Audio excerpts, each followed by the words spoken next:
One of my favorite books in the Bible, but it's also one of the most complicated. In Romans 7, it talks about sin and the law and our personality and kind of the difference between our mind and our flesh. See, you're confused already, and we're just starting. But Romans 7:14 says that I know that God's standards are spiritual, but I have a corrupt nature, sold as a slave to sin. Sin is one of those words that we've thrown around a lot over the years. It was originally a term in archery. Yeah, you didn't see that one coming, did you? Church, archery. But that's where it came from. The original idea was that it missed the mark. So you were off from the bullseye by a certain amount, and that was the sin.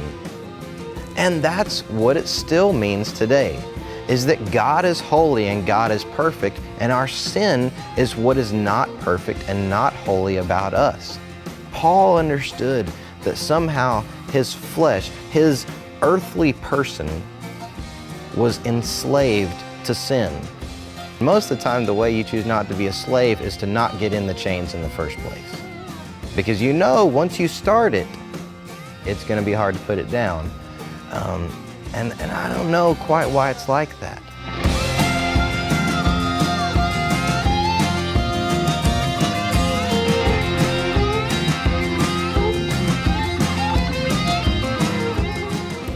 Romans chapter 7, he says, I don't realize what I'm doing, and I don't do what I want to do, and instead I do what I hate.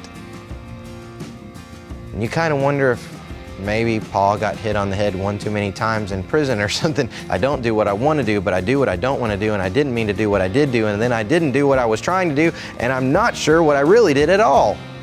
And it's so confusing, but what he's saying is the exact same thing that goes on in your and my heart every day. I want to live for Jesus, but I kind of want all this other stuff too. We're stuck between the flesh and the soul, in between the world and the church.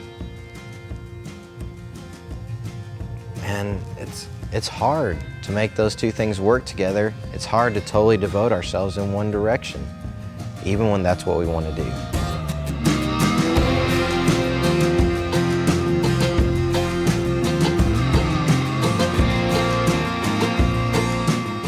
One of the things you find in Romans is all this reference to the law. I thought that the law was there to tell me what I can't do. And I really thought it was almost a test. Do you love the Lord enough to do all these things? I think one of the main reasons God gave us the law was to help us understand that we couldn't achieve it. It forces us to realize that we need Him. And that's what He wants. He wants a relationship with us. And so He gave us this understanding of how to be perfect so we would understand that we aren't. And that the only way that we can achieve that, what we desire, is to know God and to have Him act on our lives. And so that is why Jesus was the fulfillment of the law. Because He was the one that was going to fulfill that relationship. As we realized we weren't perfect, we needed someone to help us cross that chasm to a perfect God. And Jesus was that person.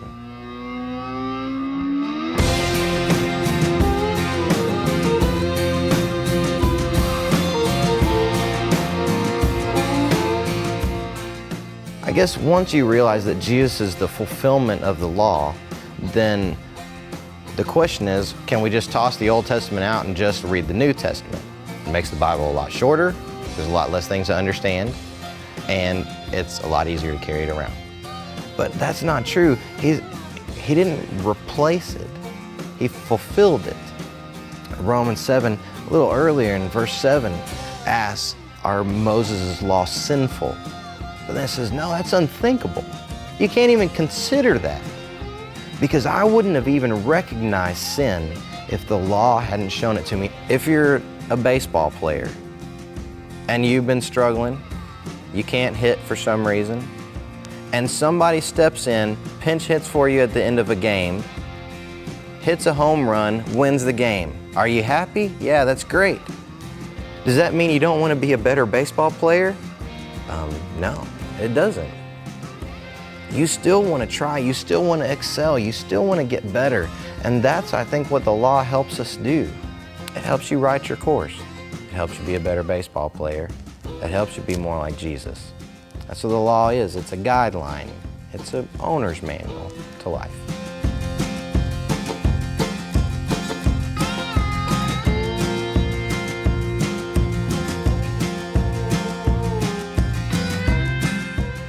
As I got older, the thing I started struggling with was, yeah, he could forgive me, but what about when he forgave me and I turned right around and did it again?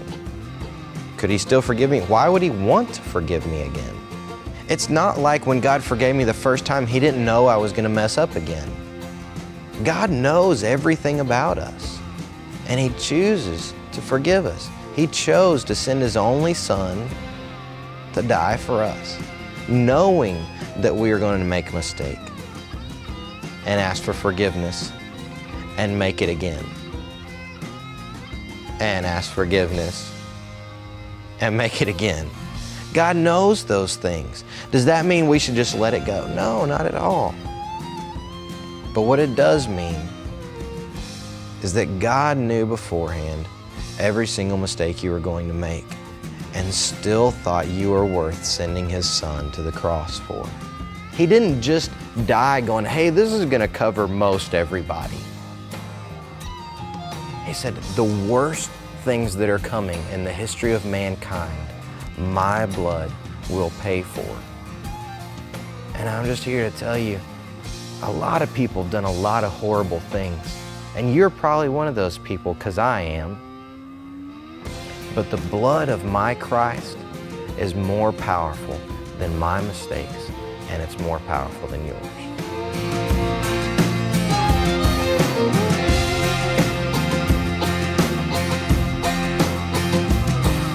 In John 10:28, it says that nothing can snatch them out of my hand. And I always thought that meant that Satan's not strong enough to get me out of his hand, or some other big bad thing can't get me out of the hand of God. But what I've realized growing up is it means that I can't either.